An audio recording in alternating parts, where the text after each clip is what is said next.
Chapter 6 start करने जा रहे हैं आपका, जिसका नाम बेसिकली होता है अकाउंटिंग प्रोसीजर। और उस प्रोसीजर के अंदर हमें ना दो तरीके के प्रोसीजर समझने हैं। पहला हमें समझना है बेटा यहाँ पे टी-शेप अकाउंटिंग, और दूसरा क्या है यहाँ पे rules of debit and credit. अभी जो क्लास स्टार्ट कर रहा हूं मैं, सबसे पहले हम लेंगे यहाँ पे रूल्स ऑफ डेबिट क्रेडिट को। और रूल्स ऑफ डेबिट क्रेडिट को पहचानने के लिए बेटा हमें इसकी क्लासिफिकेशन समझनी पड़ेगी। एक्चुअल में अगर मैं इसको क्लासिफाई करता हूं बच्चे, तो ये दो जगह पे क्लासिफाई होता है। एक होती है बच्चे इसकी ट्रेडिशनल अप्रोच,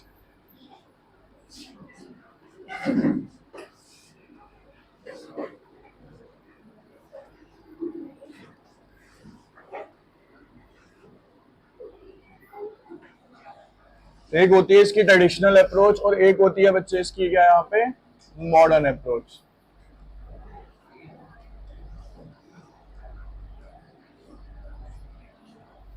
ठीक है, ट्रेडिशनल और मॉडर्न अप्रोच का क्या मतलब होता है यहाँ पे ये समझते हैं बच्चे। अब पहले अगर हम ट्रेडिशनल और अप्रोच की बात करते हैं, तो सबसे पहले ट्रेडिशनल अप्रोच को भी बेटा हमने तीन जगह पे क्लासिफाई किया है। ठीक है, वो तीन जगह का जो क्लासिफिकेशन है वो समझ लीजिए एक एक करके आप पहले। सबसे पहले बच्चे इसके अंदर आता है हमारा पर्सनल अकाउंट। कौन सा अकाउंट आएगा बच्चे यहाँ पे? Personal account. दूसरा आता है बच्चे इसके अंदर फिर, चलो पर्सनल, और इसको ऐसे करते हैं हम यहाँ पे इम्पर्सनल। पर्सनल और इम्पर्सनल। ठीक है,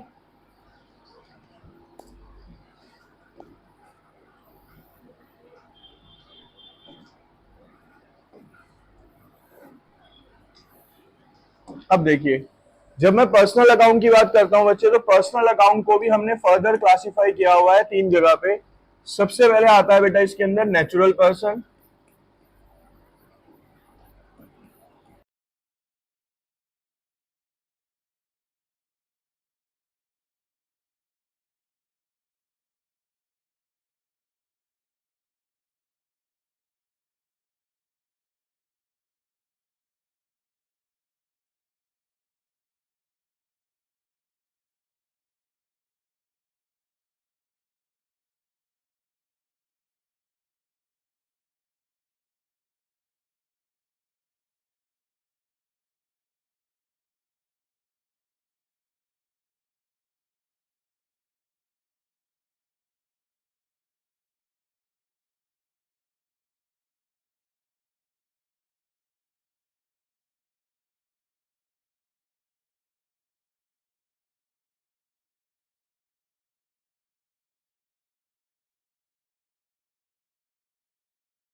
अगला टॉपिक है बच्चे मेरे पास यहाँ पे टी शेप अकाउंटिंग। क्या है? T shape account. अब ये टी शेप अकाउंटिंग होती क्या है बेटा? टी शेप अकाउंटिंग को करने के लिए सबसे इजीएस्ट वे है आपको ये रूल्स याद रखना, बस जो मैंने अभी आपको लिखवाए हैं।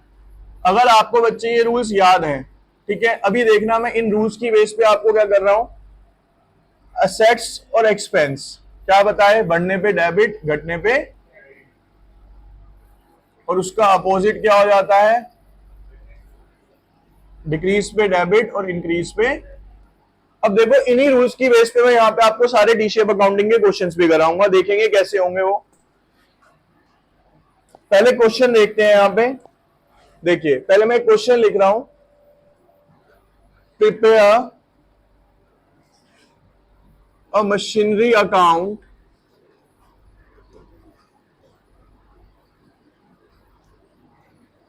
ठीक है बच्चे। जब आपके पास क्वेश्चन आता है, पहली लाइन पढ़ते ही हमें करना क्या है, देखो क्वेश्चन के ना स्टेप्स बता रहा हूं आपको बिल्कुल इजी वे में, प्रेजेंट कैसे करने हैं। मेरे पास एक क्वेश्चन आएगा एग्जाम के अंदर कि प्रिपेयर अ मशीनरी अकाउंट, तो मेरे को ये देखना है कि मेरे को अकाउंट किसका बनाना है जी, मेरे को अकाउंट बनाना है किसके लिए, मशीनरी के लिए बनाना है। फिर नेक्स्ट स्टेप हमारे दिमाग में ये आएगा कि सर हमें मशीनरी का अकाउंट बनाना है, तो मशीनरी का नेचर क्या होता है, तो जी मशीनरी का नेचर जो होता है वो होता है असेट्स। यहां तक आपको सबसे पहले क्लियर करना है अपने माइंड में कि हम जिसका अकाउंट बना रहे हैं उसका नेचर क्या है। जब आपको ये चीज क्लियर हो जाती है उसके बाद आप बनाएंगे बच्चे उसके लिए एक फॉर्मेट। ठीक है, फॉर्मेट इसका होता है सिंपल सा, ये बन गया इसका फॉर्मेट। यहां पे मैं क्या लिखूंगा बच्चे, मशीनरी अकाउंट, जो मेरे को अकाउंट बनाना है। ऊपर हमने इसको क्लासिफाई कर ही लिया बेटा कि क्या है, ये असेट्स है। असेट्स का उधर रूल देखेंगे, तो असेट्स का रूल क्या है बेटा, देखो मैंने आपको बताया था कि जो डेबिट साइड होती है वो क्या होती है, आपकी left hand side of account होती है, और क्रेडिट साइड जो होती है वो कौन सी होती है, right hand side of account. तो असेट्स का जो रूल है वो क्या है कि जितनी भी असेट्स इंक्रीज होंगी वो कहां पे आएंगी, सारी डेबिट साइड में, और अगर असेट्स डिक्रीज होगी बच्चे तो वो कहां पे आएगी, सारी आपकी क्रेडिट साइड के अंदर। ठीक है, तो ये मैंने आपको सिंपल अभी तरीका बताया है फॉर्मेट बनाने का। क्वेश्चन पढ़ो, देखो कि नेचर क्या है, और उस नेचर की बेस पे आप फिर यहां पे रूल अप्लाई कर दोगे। ठीक है, ये करने के बाद जो नेक्स्ट स्टेप आता है बच्चे हमारा, अब देखिए मैं एक क्वेश्चन यहां पे लिख रहा हूं, फिर उसके अंदर उसको पुट भी करते चले जाएंगे। जैसे कि पहली एंट्री है हमारे पास, purchase machine of rupees 50,000। Second, sold machine of rupees 10,000। Third, again purchase machine of rupees 20,000। Fourth, depreciation on machine 10,000। Fifth, ठीक है, इसके बाद वन मशीन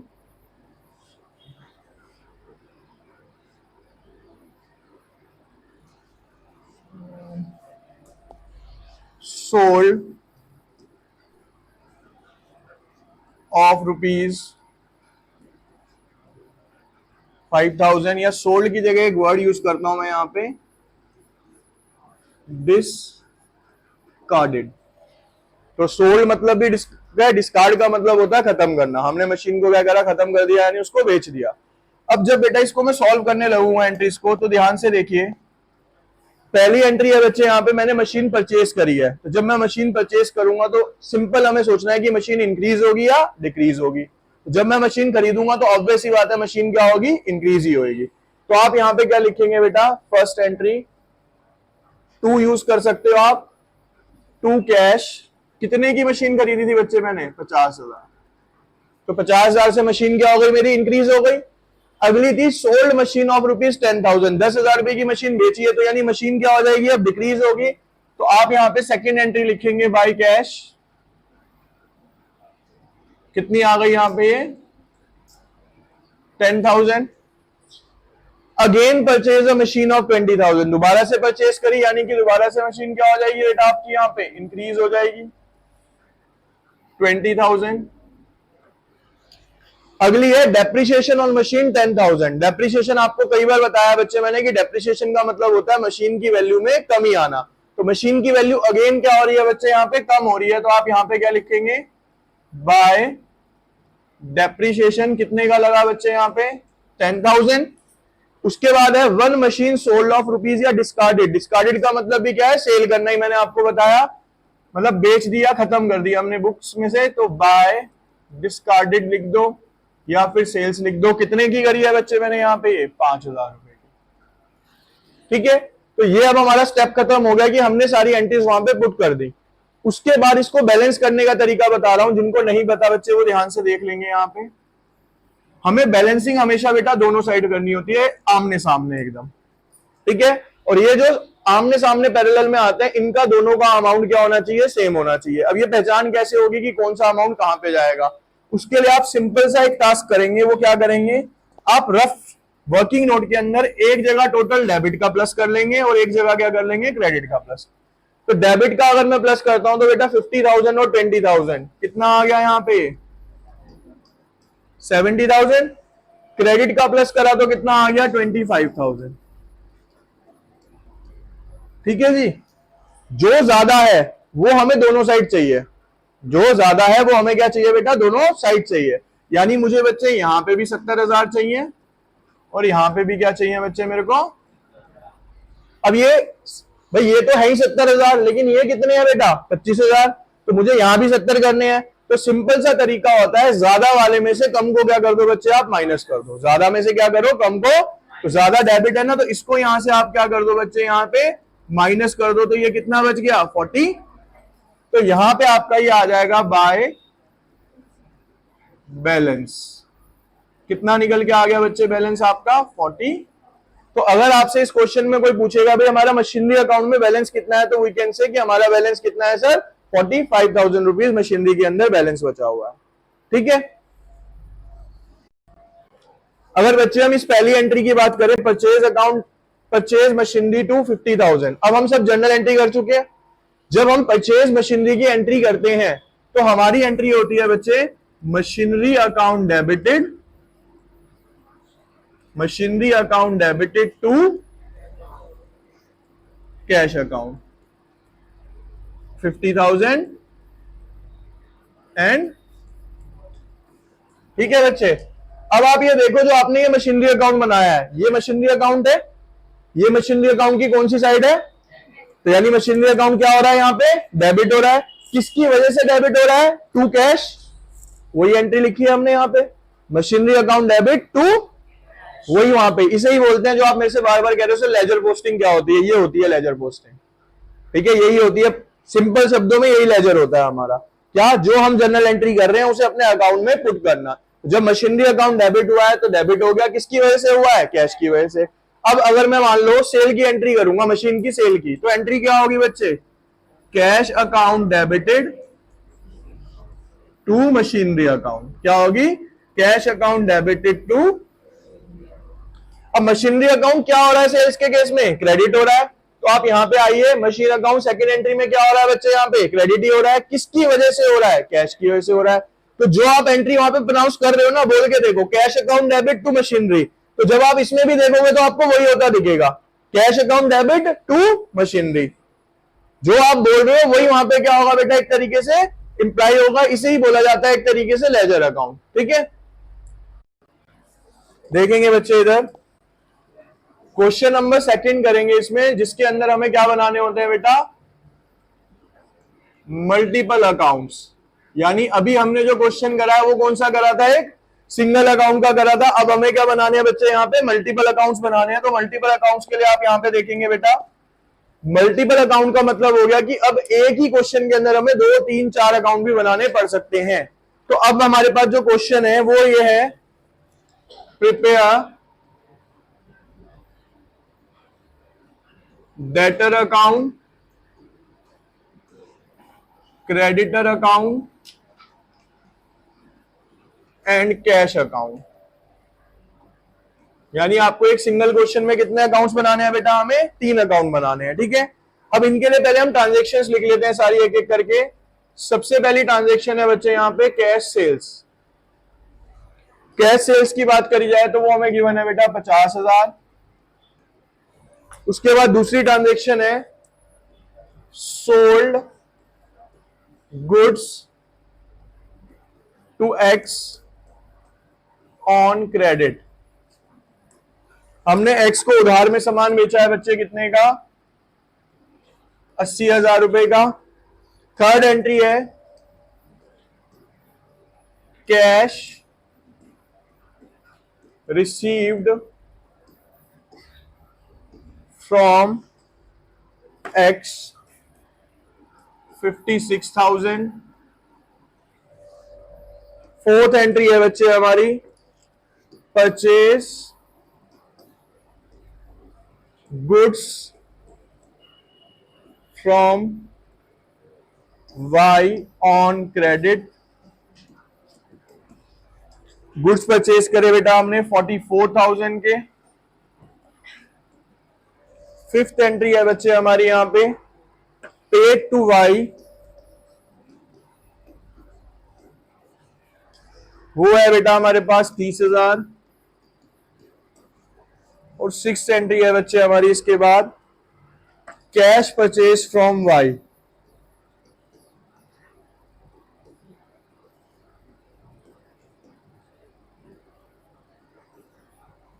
वो हमने करी है बेटा यहां पे 16,000, ठीक है। अब यहां पे देखेंगे बच्चे आप सब, इधर देखिए ये क्वेश्चन है आपके सामने। सबसे पहले बेटा वही रूल अप्लाई करेंगे हम। सबसे पहले हमें इसके क्या बनाने हैं बेटा? यहाँ पे फॉर्मेट्स बनाने हैं। क्या बनाने हैं बच्चे हमें यहाँ पे? तो फॉर्मेट हमें दिख रहा है कि हमें 3 अकाउंट बनाने हैं, तो हम पहले 3 फॉर्मेट्स बना लेते हैं। बस अभी कुछ लिखेंगे नहीं उसके ऊपर। जैसे कि हमने यहाँ पे पहला फॉर्मेट बना लिया बच्चे,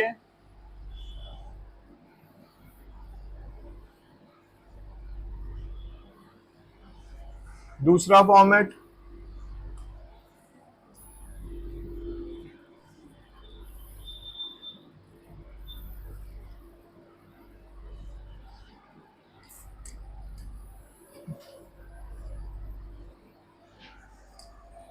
तीसरा फॉर्मेट यहां पे बना लिया हमने।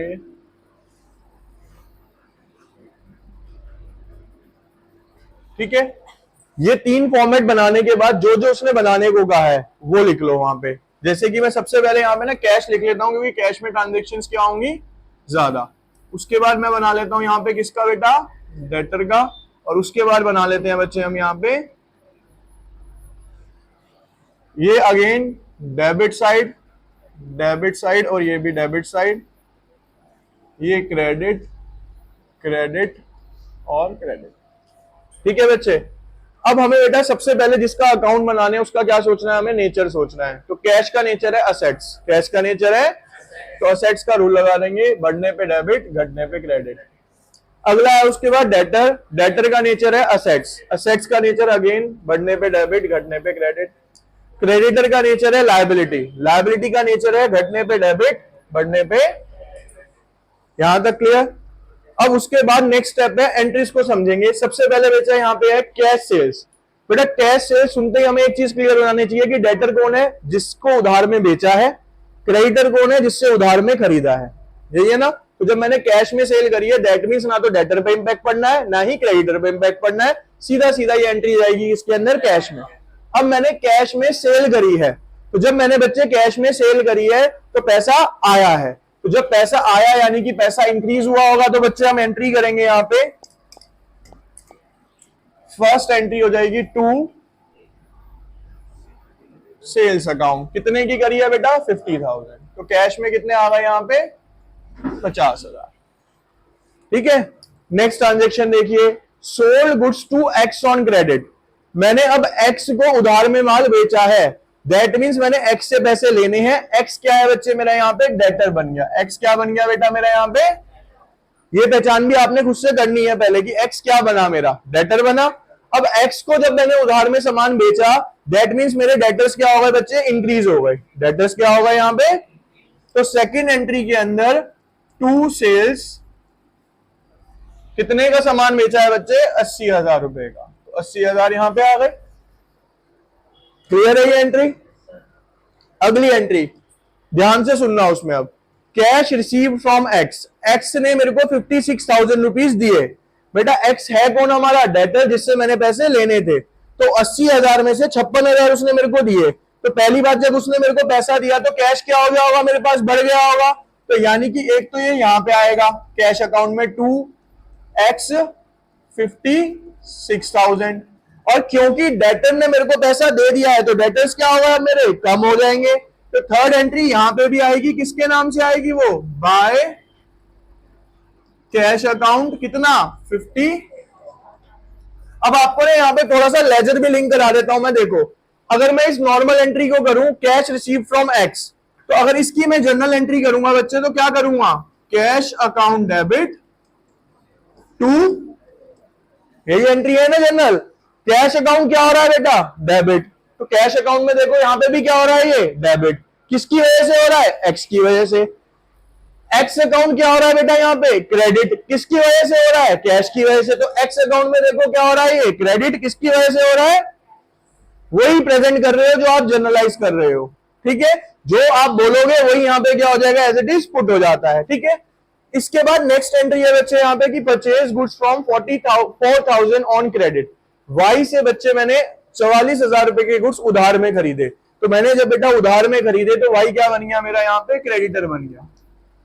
ठीक है, जब उधार में खरीदे यानी मेरी लायबिलिटी क्या हो गई? बढ़ गई। तो जब लायबिलिटी बढ़ेगी तो यहां पे एंट्री होगी आपकी बाय परचेजेस या परचेज अकाउंट 44,000। ठीक है, अगली एंट्री है पे टू वाई। मैंने बेटा 30,000 रुपए वाई को पे करे हैं। तो जब मैं वाई को पे करूंगा तो ऑब्वियस ही बात है पैसा जाएगा। पैसा जाएगा तो आप यहां पे एंट्री करेंगे फिफ्थ एंट्री। किसके पास गया है बेटा पैसा? वाई के पास। कितना गया है? 30,000। ठीक है, और पे करा है वाई को, तो वाई कौन था बेटा? क्रेडिटर। जब मैंने लायबिलिटी पे कर दी तो लायबिलिटीज भी क्या हो गई मेरी? कम हो जाएंगी। तो कम होंगी तो यहां पे आएगा फिफ्थ एंट्री। किसकी वजह से? 230,000। अब जो नेक्स्ट एंट्री है उस पर बहुत ज्यादा ध्यान देना क्योंकि ये कंफ्यूज करने के लिए दी होती है। Cash purchase from Y 16,000। अब ये दो तरीके के बच्चे गलत करते हैं, एक जो पढ़ते ही नहीं है। यहां सिंपल क्या देखेंगे जी? वाई क्रेडिटर था, वाई से खरीदा है तो लायबिलिटी बढ़ गई। लेकिन उसने क्या बोला है कि वाई से खरीदा है लेकिन कैश में खरीदा है। Cash purchase from Y. तो बेटा जब कैश में खरीदा है तो डेटर और क्रेडिटर अकाउंट पे कोई इंपैक्ट नहीं पड़ेगा। कैश में खरीदा है तो पैसा मेरे पास से क्या होगा? जाएगा। तो सिंपल आप यहां पे एंट्री कर दोगे क्या? By purchases. कितना आया? 16,000। ठीक है, अब ये एक बच्चे ने ऐसे भी पूछा था जिनकी इंग्लिश बहुत ज्यादा स्ट्रांग होती है। मतलब ये आपको इसलिए बता रहा हूं ताकि आप वो सेम मिस्टेक ना करो एग्जाम में। कैश परचेज फ्रॉम वाई कि सर हमने वाई से कैश खरीदा है। समझ लो क्या कह रहा है वो कि सर हमने वाई से कैश खरीदा है। बेटा कैश कैसे खरीदेंगे ये बताओ? कैश देके मतलब उसे 16,000 रुपए देके आपने उसे 16,000 रुपए कैश दे लिया, आपने कैश खरीद लिया। ठीक है, तो कैश नहीं खरीदा है, यहां पे परचेज करिए। ये है इसके अंदर परचेज। आपने वाई से कैश में खरीदा है, कैश को नहीं खरीदा है। ठीक है, तो इंग्लिश थोड़ी सी बेटर कर लो जिसकी ऐसी है। तो ऐसी गलती मत करना वहां पे। ठीक है बच्चे, अब इसके बाद इसका स्टेप क्या बच जाता है बेटा हमारे पास? यहाँ पे इसकी बैलेंसिंग करना। क्या बच गया बच्चे यहाँ पे हमारी? इसकी बैलेंसिंग। तो बैलेंसिंग देखेंगे तो बेटा अगेन वही स्टेप है कि आप पहले टोटल करेंगे तो इसका आ जाएगा 1,06,000। यहां पे हो गया 46,000। तो यहां कितना बच जाएगा बच्चे? बाय 1,06,000। यहां पे कितना है बच्चे? 80,000। 56,000 यहां पे है तो बेटा इसमें 4 करूंगा तो 60, 24,000 बाय बैलेंस। अब जब आप इस साइड में आएंगे क्रेडिटर पे तो देखिए यहां पे टोटल कितना है बेटा? 44। तो मैंने क्या बोला कि जो ज्यादा होता है वही दोनों साइड चाहिए होता है। तो यहां पे भी कितना चाहिए बेटा? तो बैलेंस किस साइड बचेगा इसका, इस साइड डेबिट साइड के अंदर, यानी कि टू बैलेंस 14,000। ठीक है बच्चे, एक क्वेश्चन इसमें इस तरीके का आता है, following increase in the account will be shown in debit और क्रेडिट। क्वेश्चन क्या होगा बच्चे कि आपको एक अकाउंट दिया हुआ है और उसमें ये पूछेगा कि हमें ये अकाउंट डेबिट में प्रेजेंट करना है या फिर ये क्रेडिट में प्रेजेंट करना है। ठीक है, तो उसके लिए देखिए क्वेश्चन किस तरीके से होगा। आपको ना कुछ नीचे आइटम्स दी होंगी, जैसे कि मान लीजिए आपको पहली आइटम दी हुई है यहाँ पे मशीन। नेचर क्या है बेटा, हमें पता है कि क्वेश्चन में क्या क्या रखा है कि ये सब क्या हो रही है, इंक्रीज हो रही है। क्या हो रही है बच्चे, तो मशीन का नेचर क्या है, असेट्स। असेट्स बढ़ने पे क्या होती है, डेबिट। ऐसे ही दूसरा दे रखा है, मान लो मेरे को सेल्स। सेल्स का नेचर क्या होता है, रिवेन्यू, इनकम। इनकम बढ़ने पे क्या होती है, क्रेडिट। तीसरा मान लो दे रखा है यहाँ पे रेंट। तो रेंट के आगे कुछ नहीं है, तो मैंने आपको बता रखा है कि हम क्या मानेंगे, उसको पेड मान के चलेंगे। तो रेंट पे किया है तो मेरा क्या है बेटा, एक्सपेंस। तो एक्सपेंस से बढ़ेगा तो क्या होगा, फोर्थ वन सैलरी रिसीव्ड। अगर सैलरी रिसीव्ड हुई है तो अगेन मेरे लिए क्या है बच्चे, यहाँ पे इनकम है। और इनकम बढ़ने पे क्या होती है बेटा, यहाँ पे फिफ्थ हो जाएगी यहाँ पे कैपिटल। बेटा कैपिटल का नेचर क्या होता है, हमेशा कैपिटल ही होता है। और कैपिटल जब भी बढ़ती है तो वो क्या होती है बेटा, क्रेडिट होती है। तो कुछ इस तरीके के क्वेश्चंस भी आपसे यहाँ पे पुटअप किए